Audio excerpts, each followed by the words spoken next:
Welcome to the banker lamp. Please enjoy the video. You start by making this safe. Power down the laptop and unplug everything. Once done, closely inspect the cable, plug, and brick for heat damage or bent pins. Those are common failures. Next, connect a known good USB-C cable if you have one and see if charging starts. If not, use a multimeter or inline USB-C power meter to check V and a output at idle. These steps separate simple swaps from deeper faults so you know where to focus next. Now diagnose methodically. Measure V-bus at the cable end, USB power delivery ranges, so expect 5-20 volts depending on negotiation. Use continuity mode to confirm the cable conductors aren't broken. If you have a PD-capable meter, watch the CC line to confirm handshake.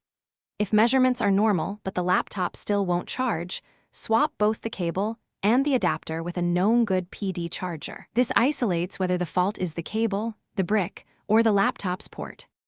Finally, act on what you found. If the cable or power brick fails electrical tests, replace them with a proper PD-rated USB-C charger and cable matching your laptop's wattage. If the charger is good but the laptop port is flaky, try a power/SMC or EC reset and update firmware.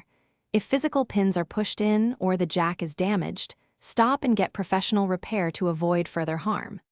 If nothing works, the one key tip is to test with a verified PD charger and cable before paying for major repairs.